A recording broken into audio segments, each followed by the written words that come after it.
taught me how to live. Daddy taught me how to give. Both of them had their own sins. Down to the river, every man has felt the shame. All our blood, it runs the same. Father, hear us as we pray. Down to the river, down to the river. Sing, oh, oh, bury me, carry me, oh, oh, far beneath, oh, oh, fire and water me, going down deep, singing, oh, oh, bury me, carry me, oh, oh, far beneath, oh, oh, fire and water me, washing me clean, carry sea,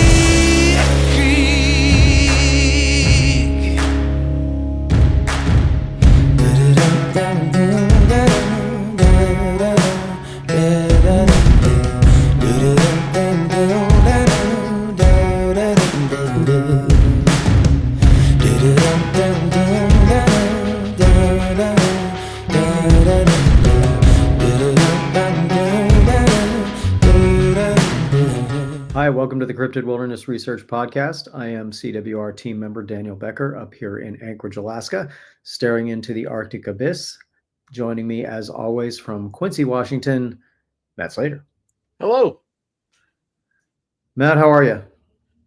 Doing pretty good. Just went out and did some driving today, and all the snow in the backcountry, at least down here, is gone. I thought we were done with the snow up here, but once again, Alaska proved me wrong. I saw that. Yep, as it snowed again the day before yesterday, and I saw a few flurries today too. So tonight, we've got as our guest from Chuke's Outdoor Adventures, Chuke Johnson. For our viewers who are not familiar with him, highly encourage you to check out his channel. He talks about everything from cryptids to firearms to all kinds of great topics. And there'll be a link in the description. And we're very proud to have him as one of our partners. And he is somebody who adds value to the research community. And he's a good guy on top of that. So what we're going to be talking about tonight is down in the southeast of Alaska on Prince of Wales Island specifically, there are trees that are turned upside down and shoved into the ground. And a lot of people in the Bigfoot community have heard about trees like this, and it's believed that these trees are a warning to people. And I refer to them as the Bigfoot trees of warning. And Chuke was on the TV show The Alaska Triangle on season 2, where he actually got to go out to Prince of Wales Island with a cameraman and find these trees and actually see him in person. So we're going to be talking to him about that and what his experience was there, and even his experience in getting there, and some behind the scenes stuff. So without further ado, let's bring in Chuke Johnson. Hey guys. How are you doing, man? Good. You know, I just thought of something interesting. We were chatting about there's a volcano that may erupt and there's going to be problems with all the ash. Do you guys remember the stories of when Mount St. Helens erupted, all the Bigfoot activity that happened right before and during? I do remember that. Yes. Yeah. Just makes you wonder if we're going to see anything similar, because that's, that is a spot where Bigfoot are known to be around that whole area. So if this volcano up here erupts, obviously for me and you, Chuke, it's going to affect us. How far is this volcano from where we are? It's hundreds of miles, but I was around for the big one in, I think it was 89 or 92, but I remember seeing, a little bit of layer of ash on the cars. I mean, it was significant, and it was a really odd looking black, dark gray, brownish cloud everywhere. So really bizarre. Matt, you were up here when we had that volcanic eruption. Was it 10 years ago or so? Maybe more, a little bit more? Yeah, I think so. Yeah, it was about 10 years ago. And yeah, it's the same deal. Just, a little thin. That eruption that I was there for recently. It was a little bit of ash, but like the weird cloud in the sky, it was unsettling. And I remember when I was a little kid, I was there for the eruption, I think in '92, like you were talking about, Mhm. and seeing that as a little kid was truly bizarre. Yeah. That black cloud and just all the ash everywhere. I remember I couldn't figure out why my dad wouldn't use the snowblower to clear the ash off the driveway. It was like, oh, it's just It was weird. And that's an excellent point that you bring up regarding the cryptid activity Mhm. that occurred around Mount St. Helens and some of the stories that we've heard from that. And yeah, it will be interesting to see how uh, cryptids are moving in their activity around this volcano area. So yeah, thanks for bringing that up. I hadn't actually thought of it. Yeah. So you were on the TV show The Alaska Triangle, Mhm.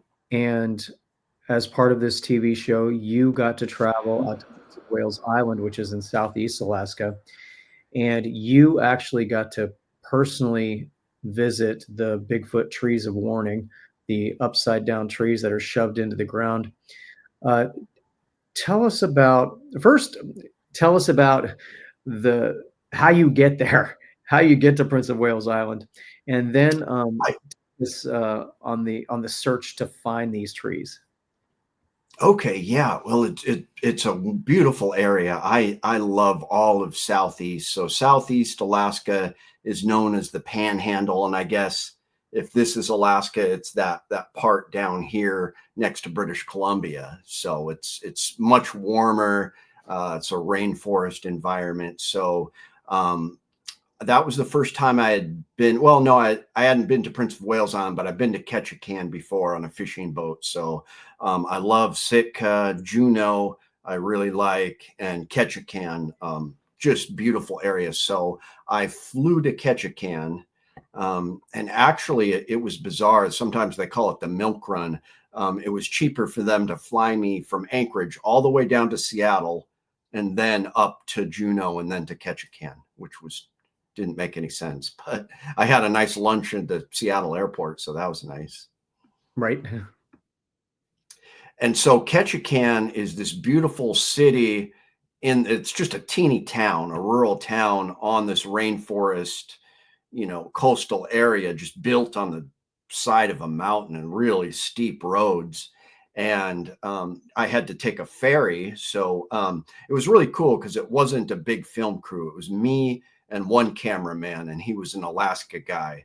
So he was a really nice guy. And, the producers just hired an Alaskan to, he had a big backpack and had all his camera gear and a drone.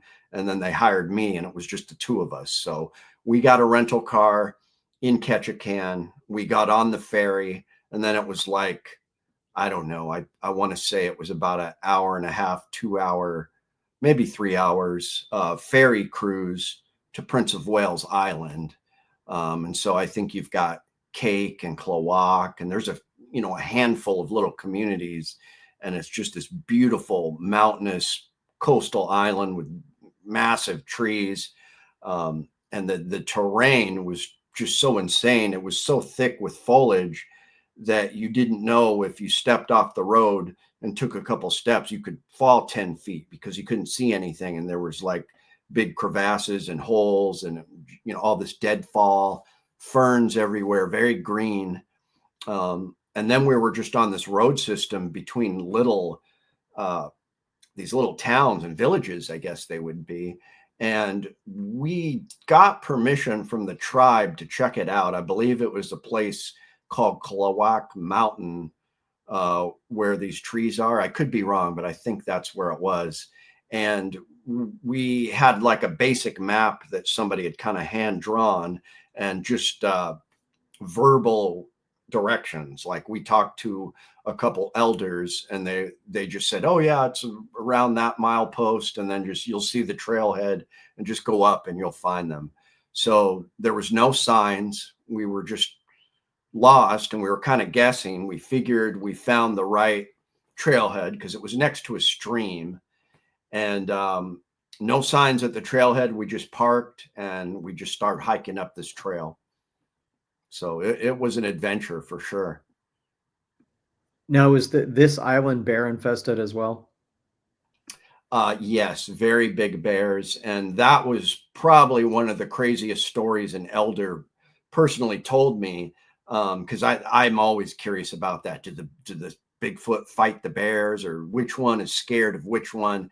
And he said that there's a legend that somebody saw a Sasquatch come up to a big brown bear, grab it by its neck, break its neck, and then just kind of haul it off, drag it on his shoulder and walk off with it. So that made me think, well, if the Sasquatch could do that, a big brown bear's 10 feet tall if they stand up. So that means that Sasquatch was probably 11 or 12 feet. I mean, it had to be a lot bigger than the bear if it was able to do that. So, yeah, but there's bears everywhere. So when you left the trailhead, are you basically going straight up from there, up a mountain? It wasn't straight up at first. And I do want to say that this island is covered with deer. The cameraman the night before, it was really tragic. He actually hit a deer on the road. I mean, we were just seeing them everywhere. They were so used to people that there was a couple deer that I literally walked up to, and I was just a few feet from them, and they're just staring at me before they ran off. So deer everywhere. It didn't start off very steep. It was a gradual climb, but it was slow and steady. And at times it did get pretty steep, but it was a really long hike. Like, we almost didn't find it. We had a lot of heavy gear on us, and we got pretty tired, and we were thinking about turning around because we had no idea where we were. We were just following this trail. The trail kind of died out. We did see some tracks, but they had been eroded away. So we couldn't tell if there were toe prints or anything. Could have been a big bear or something. We found berries and game trails everywhere. Not a lot of human footprints, not a lot of human presence. And so we got finally out of, I guess, the tree line into, the mountainous area above the tree line, where it looks more like tundra in between the trees. And I think we got turned around. We were in the wrong area because we were just told, they're up there somewhere. You can't miss them. And the pictures I had seen, it looked like a field of them. There were several next to each other. And we didn't see that. I think we found two, but they were far apart. And so we were just going to turn around. We were both pretty exhausted and crabby, and it was getting late in the afternoon. And, we had been there since early morning hiking up this mountain, and we were considering turning around, and then we were like, hey, what's that? Is that one of those trees? And then we found one. It was amazing. Now, who came up with going to this location? Was this something that you had suggested to the producers, or is it something they presented to you to go there? I can't remember. It's something I've always wanted to see because I did read the stories about it. I heard the reports. I think I might have mentioned it. But then the producers just reached out to me, and they were like, hey, do you want to fly down to Ketchikan and check out these trees? And I was like, yes, sign me up. So I was very excited. So what was your first impression of them when you realized you were in the right place and you got sight of them? What were your first impressions and feelings? It was just a wave of emotion, especially as I got closer. I mean, it was just overpowering, because the story that scientists say, which is just unbelievable. Scientists claim that massive windstorms took these ripped giant trees up, twisted them around in the air, and then shoved them perfectly straight down, a group of them in different areas. And that's how scientists explain it. It's a windstorm. When which I could see maybe if they were bent at an angle or stuck in the side of a mountain. But if you got all these trees perfectly upside down, shoved way into the ground with the roots sticking out like that, I tend to think that something did that, something alive. Yeah, absolutely. I agree. Matt, why don't you go ahead and pull up that photo of, yeah, tell us about this photo. So look at the size of that thing. I mean, that is bigger around than I am, that's for sure. And I know we've talked about this, but the local elders like literally told me face to face, yeah, the Bigfoot do this as a warning. It's basically a statement saying, hey, stay away from this area. This is how strong we are. Look what we can do. We can rip trees out and shove them in the ground. This is our area. So that's the message that pretty much everyone in that region knows. That's why they're there. But seeing it firsthand, just how massive it was, and looking up and being like, wow, those aren't branches. Those are roots. This is a massive tree that is upside down, and it's perfectly, shoved in straight up and down into the ground. You can't even budge it. It was a overwhelming feeling of emotion for me, definitely, because to me, this is the best evidence I have seen. I found, some tracks, but they were kind of washed out. And I found, signs that I believe are some cryptid activity. But this to me was the biggest evidence that I've actually seen with my own eyes. So it was definitely had a profound effect on me. I will say that tree there is a lot more massive than I expected. I expected the photographs of these to be a lot smaller, but yeah, that's just amazing. And yeah, Matt, go ahead and pull up the next one, Matt. And again, we're now, was this from your trip? I can't remember if this one was from your trip. The two on the side are from my trip. And I can't tell if that one on the left is the same one or not. Well, it kind of looks like it, but it's hard to tell. Oh no, it is, because it's got the crack in the center. Yeah. So that's it. But there's other pictures you can find that kind of show a group of them. And what we were looking for was a whole field of them. And we didn't find that. I think we just found this one. We might have seen another one too, but it was mainly just this one we found. Did any of the elders share with you how long they feel that these have been there? They didn't say, but the Bigfoot there is an ancient legend. They did say that, it's been there for generations, hundreds of years, maybe thousands. And I will say that after seeing that, we got that creepy feeling that we were being watched, and both me and the cameraman got pretty afraid. And we kind of, once we started heading back down the mountain, it was getting darker, and we kind of kicked it into high gear. We were kind of freaked out and just kind of took off down the mountain as quick as we were able to. So now, what was the landscape like beyond that tree boundary?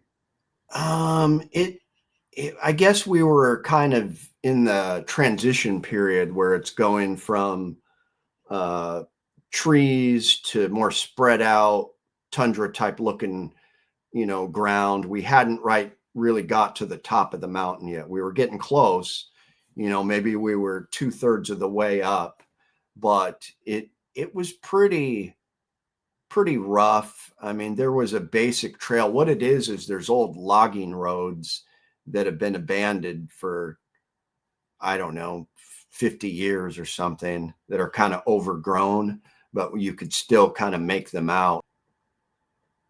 That looks like where I was at. Yeah.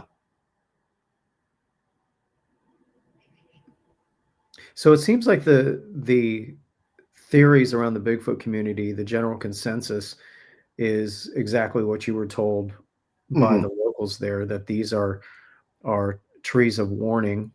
Hmm. And the ones that we're seeing in the photos are pretty massive. But did you see any ones that were smaller? I think I might have saw one that was smaller, but I can't really remember. It might have been off in the distance. This was the main one that we checked out. Um, and one of the interesting things the elder I interviewed told me is because this is it's not a huge place. Well, I guess it is huge, but it's a small community. There's a few little villages around this island, and he said on the island there are several families of Sasquatch that live there, and they have a language, and they have like young ones, and they're just like separate little family communities, I guess.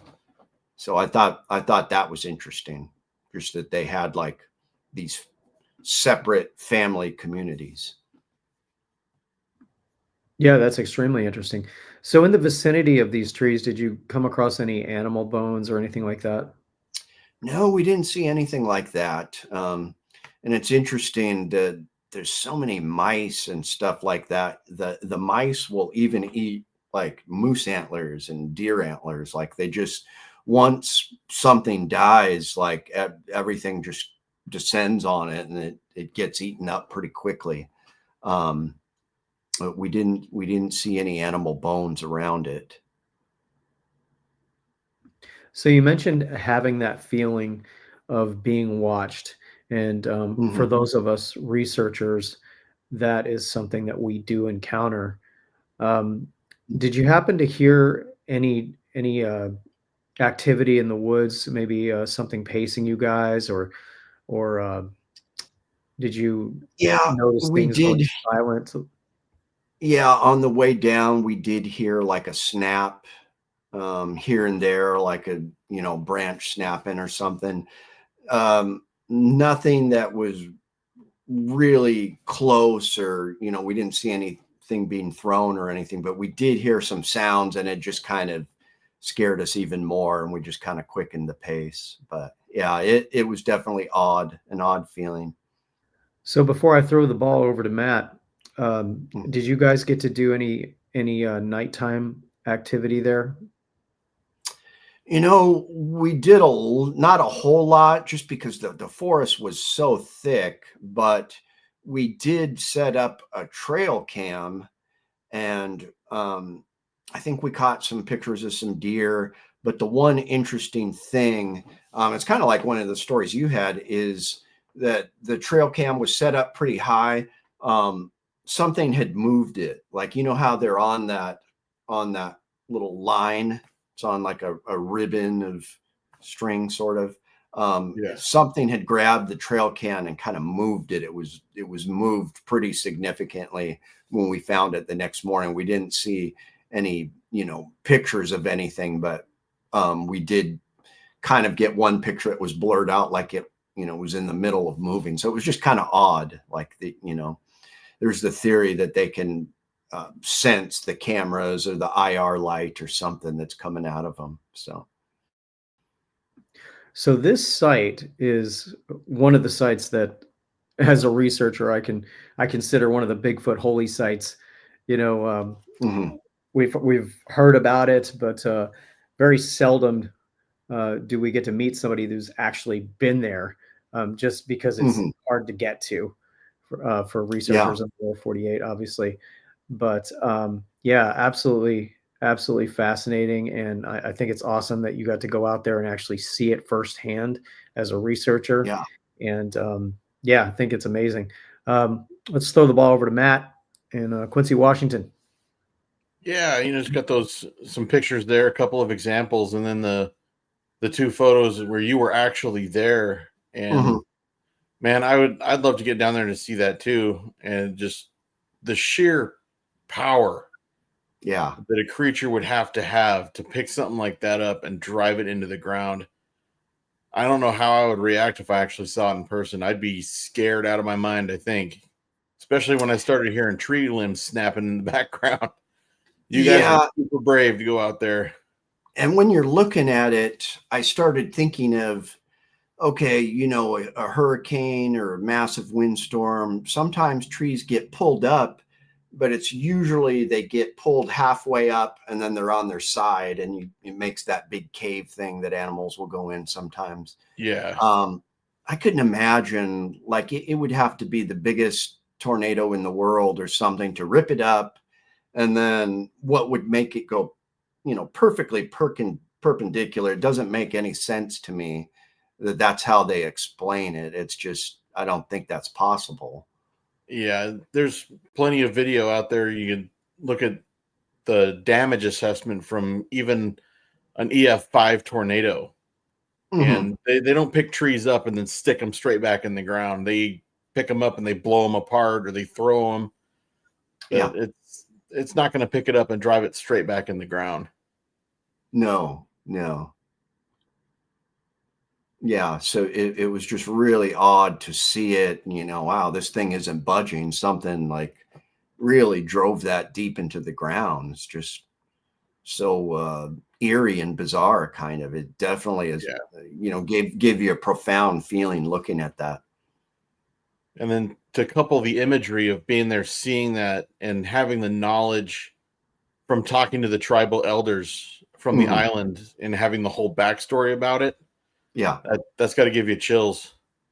Yeah, especially if they said, well, it's a warning, this is our land, stay away. Then, Yeah. that definitely, you know, puts you on edge a little bit. So after you guys got up there, you did your filming, and you get Mhm. back, and the producers and directors and editors, and they all have a chance to go through the footage. Mhm. Did you find that most of the footage that you had recorded was still there? And what kind of feedback did you get from them? Were they shocked? Were they amazed? Did they say anything? They were just really happy with it. But it's really odd. I wish that I would have taken more pictures myself. I'll have to go back through, but I don't think I took very many. I might have one that the cameraman gave me, but it's kind of frustrating because whenever you're working with networks and producers, they're very controlling of anything. They have to have complete control of any footage, and they only use, like, 3% of all the stuff that you took. So I think that they could have made a lot, shown a lot more than they did, because this guy was flying his drone all over the place, and yeah, just taking tons of footage with his big camera. And yeah, it's so weird. The shows only use a very small percentage, when they edit everything down to what they want to use. So it's kind of frustrating because I don't have access to all the pictures in the film that was taken. So a little bit bummed about that, but what they did come up with was still pretty interesting. So, as a Bigfoot researcher that has done the documentaries, Mhm. and dealt with the other side of it, the Mhm. business side of it, Yeah. what advice would you have for any researcher that is given a proposal to perhaps do a documentary or something on television? What advice would you have for them going into this? You having experienced it.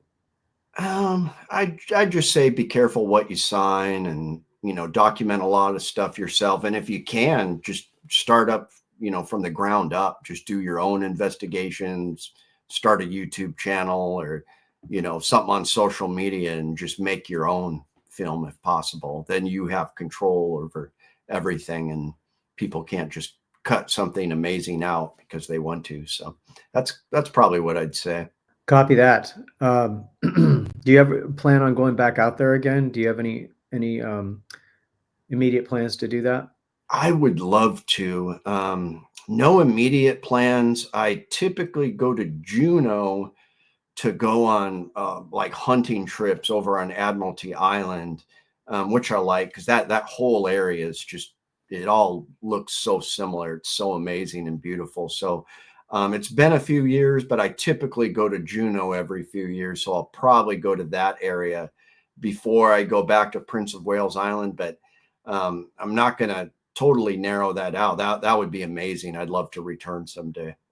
So, in addition to that, are there any other spots in the state of Alaska that you would recommend as being one of the Bigfoot must see areas?